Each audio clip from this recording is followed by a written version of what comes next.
Second session में हमने बताया था, पहले सेशन में बताया था मैंने characteristics of sound.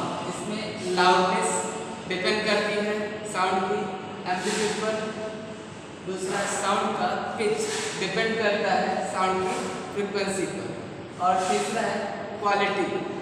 Quality depend करती है साउंड के सोर्स पर। अगर आपको एग्जाम्पल के तौर पर मैं लूँ एक ढोलक और एक तबला, दो सेम तरह के जो दोनों ही पीटने से बजते हैं, दोनों ही पीटने से बजते हैं, दोनों पर आवाज़ करके दूँ तो आपको समझ में आ जाएगा आँख बंद करके ही कि सर ये आवाज़ तबले की है और यह आवाज़ ढोलक की है, जबकि दोनों सेम है। दूसरा लेते हैं गिटार और सितार। इसमें भी अगर हम सेम पिच और सेम फ्रीक्वेंसी के साउंड को प्रोड्यूस करें तो भी हमको समझ में आ जाता है कि यह गिटार से निकलने वाली आवाज़ है और यह सितार से निकलने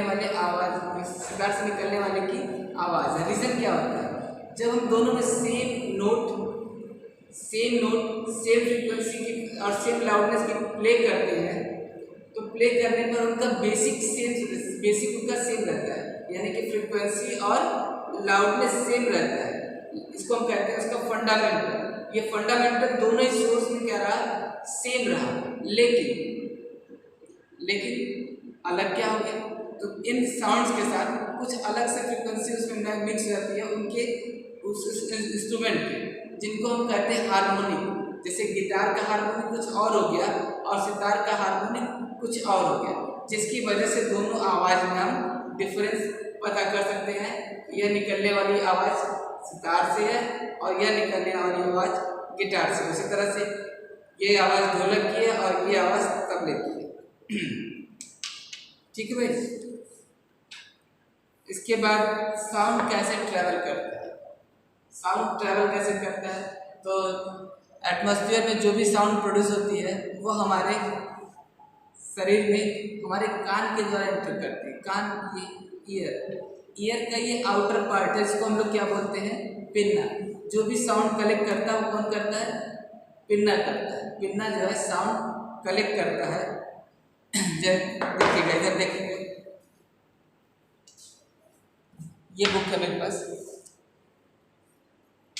ये है आपका आउटर ईयर, ये है आपका ईयर ट्यूब, ये है आपका इंटरलॉकिंग बोन। सब दिख रहा है आप लोगों को? दिख रहा होगा, इंटरलॉकिंग बोन। और ये आपका इनर ईयर, इंटरलॉकिंग बोन दिख रहा है। तो जो भी हम साउंड प्रोड्यूस करते हैं वो हमारे पिन्ना के थ्रू कलेक्ट किया जाता है और ईयर ट्यूब के थ्रू ईयर ड्रम के पास भेजा जाता है। ईयर ट्यूब के थ्रू ये जो इतने दूर की साउंड को कलेक्ट किया इसने एक पतले से बोल में जब भेजना है तो ये क्या होती है? एम्पलीफाई हो जाती है। पहली बार एम्पलीफाई हुई थोड़ी सी, पहली बार ये थोड़ा सा एम्पलीफाई हुई और कहाँ पहुंची? ईयर ट्यूब से होते हुए हमारे ईयर ड्रम पर पहुंची, और ईयर ड्रम से टकराने पर ईयर ड्रम से जुड़ी है क्या चीज़? हमारे इंटरलॉकिंग बोन्स। कान में सबसे छोटी हड्डी, पूरे शरीर से सबसे छोटी हड्डी आपके कान में पाई जाती है, बता दूं आपको। ये इंटरलॉकिंग बोन्स से टकराती है। अगर इंटरलॉकिंग बोन्स क्या करता है? इसको कान की इनर पार्ट पर भेजता है। ईयर पार्ट पर आपके सेंसरी नर्व्स या ऑडिबल नर्व्स होते हैं। ऑडिबल नर्व इन वाइब्रेशन को कलेक्ट करके कहाँ भेजते हैं? ब्रेन को भेजते हैं, और ब्रेन अपने भीतर पहले से सेव फ्रीक्वेंसी से मैच करके पता करता है कि साउंड किस चीज़ की है। जैसे अगर आपने बिल्ली की आवाज़ आपके कान से एंटर की तो आपके कान में, आपके ब्रेन में पहले से ये फीड है कि बिल्ली की आवाज़ कैसे होती है, बिल्ली की आवाज़ कैसी होती है, ये आपके ब्रेन में फीड है। आप तुरंत उससे मैच कराते हैं, रिकॉल करते हैं अपने ब्रेन से, तो आपको पता चलता है कि अरे बिल्ली की आवाज़ है। लेकिन क्या किसी ऐसे जानवर की आवाज़ जिसको आपने कभी नहीं सुनी है, क्या पहली बार आपका ईयर ड्रम सुन के उसको बता सकता है? नहीं बता सकता। तो जरूरी है क्या? उस आवाज़ को आपने पहले से सुना है, आपके ब्रेन में उसको सेव किया है। ठीक है। इसके बाद आते हैं ऑडिबल साउंड और इनऑडिबल साउंड पे। ऑडिबल साउंड और इनऑडिबल साउंड क्या है? वो फ्रीक्वेंसी की साउंड जिसको हम सुन सकते हैं वो क्या कहलाती है? Audible sound. और वह फ्रीक्वेंसी जिसके साउंड को हम नहीं सुन सकते वो हमारा इनऑडिबल में आता है। ठीक है, तो फ्रीक्वेंसी के अकॉर्डिंग साउंड को 3 पार्ट में रखा गया है, इंफ्रासोनिक, सोनिक और अल्ट्रासोनिक। इंफ्रासोनिक साउंड क्या है? इंफ्रासोनिक साउंड इसकी फ्रीक्वेंसी 0 to 20 हर्ट्ज होती है, 0 to 20 हर्ट्ज, जिसको हम नहीं सुन सकते, इसलिए ये इंफ्रासोनिक है। इसको सुन कौन सकता है? इसको डॉग्स, कैट्स, बफेलो, काउस, ये सब इनको सुन सकते हैं। आपने सुना होगा कि अर्थक्वेक आया जिससे इतने लोगों की मृत्यु हुई। जानवरों की संख्या बहुत कम होती है उसमें। क्यों? क्योंकि जानवर सुन सकते हैं और वो बच के खुले क्षेत्र में भाग जाते हैं। फिर भी कम क्यों रहती है? कम इसलिए हो जाती है, क्योंकि कुछ जानवर जो हैं अपने खूंटे से बंधे होते हैं और वो भाग नहीं पाते, वही मरते हैं। जो सुन रहे होते हैं वो बच के भाग जाते हैं, उसको हम नहीं सुन सकते, इसको कहते हैं इंफ्रासोनिक। दूसरा है सोनिक फ्रीक्वेंसी। इसकी फ्रीक्वेंसी 20 हर्ट्ज से लेके 20,000 हर्ट्ज तक होती है।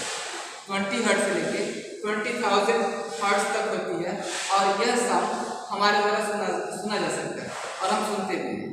20 हर्ट्ज से लेके 20,000 हर्ट्ज, इसको कहते हैं सोनिक वेव्स। इसके बाद मोर देन 20,000 हर्ट्ज, इसको बोलते हैं अल्ट्रासोनिक वेव्स। इसको भी हम नहीं सुन सकते। इसको कौन सुनता है? इसको बैट सुन लेता है, डॉल्फिन सुन लेती है, वेल सुन लेती है।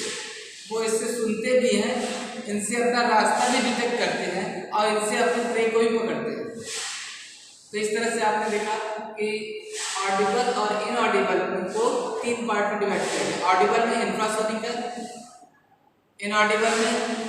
ऑडिबल में सोनिक है, इंफ्रासोनिक और अल्ट्रासोनिक इनऑडिबल रेंज में आती है। ठीक है, अब एक चीज और, साउंड वेव मैकेनिकल वेव होती है। मैकेनिकल वेव क्यों कहते हैं? ऐसी वेव जिनको चलने के लिए मीडियम की जरूरत होती है। ऐसी वेव जिनको चलने के लिए मीडियम की जरूरत होती है उनको हम क्या कहते हैं?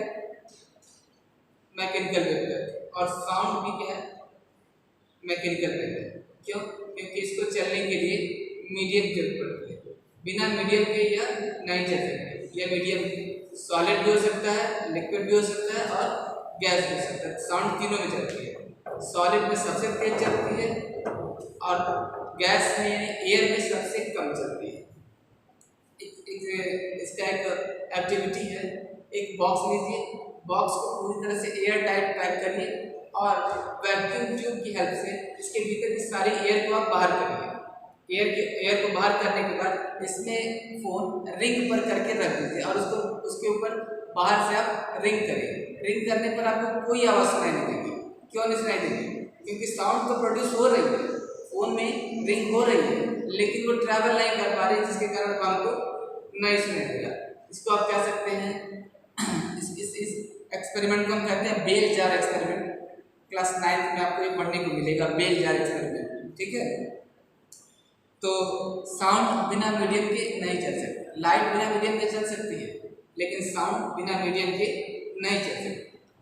साउंड सबसे तेज चलती है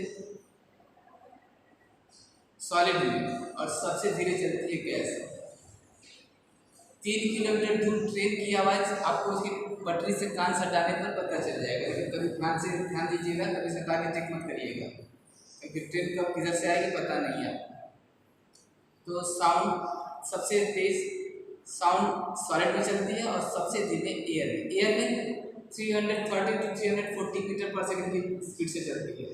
ठीक है, टेम्परेचर बढ़ाने पर साउंड की स्पीड बढ़ जाती है। कितना बढ़ती है? अगर टेम्परेचर 1 डिग्री सेल्सियस बढ़ा तो साउंड की जो स्पीड है 0.6 मीटर पर सेकंड बढ़ जाएगा। अब हम बता रहे हैं कि बढ़ जाएगी, स्पीड बढ़ जाएगी, स्पीड घट जाएगी। तो स्पीड होती है साउंड की। आपने देखा होगा बिजली चमकती है और बादल गरजते हैं, बिजली चमकती है। बादल जब आपस में टकराते हैं तो बिजली उत्पन्न होती है, जो कि लाइट के थ्रू हमको दिखाई देती है। लेकिन साउंड हमको कुछ देर बाद दिखाई देता है। रीज़न इसका ये है कि साउंड और लाइट दोनों शॉर्ट प्रोड्यूस होते हैं। प्रोड्यूस होने के बाद लाइट की स्पीड 3 लाख किलोमीटर पर सेकेंड है, इसलिए तुरंत लाइट हम तक पहुंच जाती है। जबकि साउंड की स्पीड 340 to 344 मीटर पर सेकेंड है, जिससे इसके पहुंचने में समय लगता है। तो ये कभी एक सेकेंड, 2 सेकेंड, 3 सेकेंड बाद डिस्टेंस के अकॉर्डिंग 3 सेकेंड 4 सेकेंड के बाद हमको सुनाई देती है। ठीक है, अगला टॉपिक हमारा reflection and absorption of sound. तो साउंड लाइट की तरह रिफ्लेक्ट भी करती है और एब्जॉर्ब भी होती है। रिफ्लेक्ट कब करती है? अब आप एक कमरा लीजिए और कमरे में जब आप कुछ आवाज़ करते हैं, कमरा खाली है और बंद है, तो आपको अपनी आवाज़ बार बार टकरा कर सुनाई देगी। रीज़न क्या है? क्योंकि जब साउंड अपने सोर्स से निकल रही है तो यहाँ कई सरफेस है जिनसे वो टकरा रही है। टकराने के बाद अलग अलग दिशाओं में वो रिफ्लेक्ट हो रही है। तो लाइट की तरह साउंड का भी रिफ्लेक्शन होता है, और जिस तरह से लाइट के रिफ्लेक्शन के 2 रूल हैं, उसी तरह से साउंड के रिफ्लेक्शन के भी 2 रूल हैं। कौन कौन से? Angle of incidence of sound is equal to angle of reflection of sound. पहला रूल ये है। दूसरा रूल ये है कि इंसिडेंट साउंड और रिफ्लेक्टिंग साउंड दोनों एक सरफेस पे होते हैं। जैसे मैं इधर का मुंह करके बोलूँ तो इंसिडेंट भी इसी पर हो रहा है और रिफ्लेक्ट भी साउंड इसी तरफ से हो रहा है। ठीक है भाई, साउंड इधर से इधर जा रहा है और इधर से रिफ्लेक्ट हो रहा है, दोनों इसी सरफेस पे है, इंसिडेंट साउंड भी और रिफ्लेक्टिंग साउंड भी। उसके बाद आप बात करते हैं साउंड एब्जॉर्प्शन की। कुछ जगहों पर साउंड का रिफ्लेक्शन नुकसान देता है। पहले देखिए, पहले के ज़माने में जब राजा महाराजा लोग दरबार बनाते थे तो उनके पास कोई माइक्रोफोन नहीं होता था। वो इस तरह से दरबार की बनावट करते थे कि आवाज़ दूर तक पीछे तक जाए, दूर तक पीछे तक जाए और एकदम साफ साफ को सुनाई दे। कैसे? वो छत जो भी बनवाते थे छत, उसको फ्लैट ना बनवा के गुंबद के आकार का डोम शेप में बनवाते थे, ताकि आवाज़ जो इधर से जाए वो रिफ्लेक्ट होकर जो पीछे बैठे हैं उन तक भी पहुंच जाए। पहले कुछ जगहों पर हमको इसका रिफ्लेक्शन की ज़रूरत पड़ती है। जैसे मैंने बताया कि किसी बड़े से हॉल में बैठे हैं और लेक्चर दे रहे हैं, तो लेक्चर हर तरफ पहुंचना चाहिए, जिसके लिए हम इस तरह का बनवाते हैं उसको कि आवाज़ का रिफ्लेक्शन हो और आवाज़ हर तरफ पहुँचे।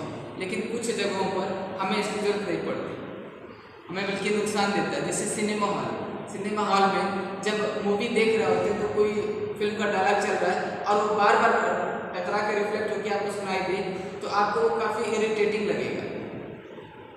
तो इसके लिए वहाँ पर क्या करते हैं, वहाँ सिनेमा हॉल की दीवारों और छतों पे मोटे पर्दे कपड़े के टांगे जाते हैं, ताकि क्या हो सके, अधिक से अधिक साउंड को ये एब्जॉर्ब कर सके, जिससे साउंड का रिफ्लेक्शन ना हो और आपको इको न सुनाई दे। ठीक है, आपको आवाज़ पलट कर कोई इको जैसा ना सुनाई दे, जिससे आपको आवाज़ क्लियर और साफ सुनाई दे। ठीक है, अब हम बात करते हैं म्यूज़िक और नोट की। What is music? म्यूज़िक तो सबको मालूम, आपको जो साउंड प्लीजेंट लगे। प्लीजेंट कब लगेगा? जब वह एक रेगुलर पैटर्न में उसकी साउंड मिलेगा आपको। रेगुलर पैटर्न में आने वाले, रेगुलर वाइब्रेशन वाले साउंड जो भी हैं वो क्या है? म्यूज़िक। लेकिन इर्रेगुलर पैटर्न में आने वाले साउंड क्या है? इर्रेगुलर पैटर्न में आने वाले साउंड नॉइज़। नॉइज़ का नॉइज़ कहाँ से कहाँ तक के लिए नुकसानदायक है, तो बताते हैं। पहले म्यूजिकल इंस्ट्रूमेंट, जैसे कुछ इंस्ट्रूमेंट स्ट्रिंग वाले हैं जैसे सितार और गिटार, कुछ विंड इंस्ट्रूमेंट हैं जैसे फ्लूट हो गया, और कुछ परकशन है जैसे तबला हो गया और ढोलक हो गया। लेकिन नॉइज़ क्या है? देखिए, अनप्लीजेंट डिस्टर्बिंग साउंड हमको नॉइज़, कुछ भी, कभी कभी मेरी बातें आपको अच्छी लग रही है, ध्यान लगा के सुन रहे हैं तो यह आपको अच्छा लग रहा है, और तब ये नॉइज़ नहीं है, लेकिन आपका मन नहीं कर रहा और मैं पढ़ाई जा रहा हूँ आपको, तो ये क्या हो जाएगा? आपको शोर लगेगा, आप कहेंगे यार शोर कर रहा है बहुत, है ना। तो ये डेफिनेशन नहीं है नॉइज का। इरेगुलर और बिना पैटर्न के साउंड जो भी वो जनरेट करेंगे वो क्या हो जाएगा, आपका नॉइज कहलाएगा। नॉइज किस तरह से मेजर किया जाता है, साउंड की लाउडनेस कितने डेसिबल की है इस पर नॉइज को डिफाइन किया जाता है। जैसे हम आपको बता दें 1 to 10 जस्ट ऑडिबल है, ये हमारे लिए कोई दिक्कत नहीं करता। 10 to 30 very quite, 30 to 50 quite, 50 to 70 moderately loud हो गया, 30 to 70 लाउड हो गया, 70 to 80 वेरी लाउड हो गया। अब 80 से ऊपर 90 और 120 करेंगे उसमें आपके कान के पर्दे चले जाएंगे और आप परमानेंटली डीप हो सकते हैं, परमानेंटली डीप हो सकते हैं। नॉइज़ पोल्यूशन के बहुत से सोर्सेस हैं। पहले नॉइज़ इतना नहीं होता था क्योंकि सड़क पर एनवायरनमेंट में ज़्यादा मोटर गाड़ियाँ नहीं चलती थी, जिससे इतना ज़्यादा नॉइज़ भी नहीं था। लेकिन अब गाड़ी मोटर से निकलने वाले हार्न की आवाज़ वो भी हो गई, फैक्ट्रियों से निकलने वाला जो सायरन की आवाज़ है वो हो गया, लाउड म्यूज़िक हो गया, जेट एरोप्लेन से निकलने वाली आवाज़ भी आपकी काफ़ी हार्मफुल होती है। अगर लगभग 120 डेसिबल की साउंड निकलती है जेट एरोप्लेन जब आपके पास से गुजरेगा तब आप परमानेंटली डीप हो सकते हैं। अब हमको क्या ज़रूरत है, नॉइज़ पोल्यूशन को कम करने की। हमको ज़्यादातर जब हम परेशान होते हैं, ज़्यादा स्ट्रेस होता है हमारे पास, इससे एंग्जाइटी और स्ट्रेस बहुत ज़्यादा बढ़ जाता है। नर्वस सिस्टम भी आपका इससे गड़बड़ाने लगता है। इसके नुकसान है, नॉइज़ से आपके इतने नुकसान हैं। कैसे नॉइज़ पोल्यूशन को कंट्रोल करेंगे, लोगों को अवेयर करें पहले, ठीक है। No horn zone school, hospital और रेजिडेंशियल एरिया के पास नो हार्म जोन बनाते हैं।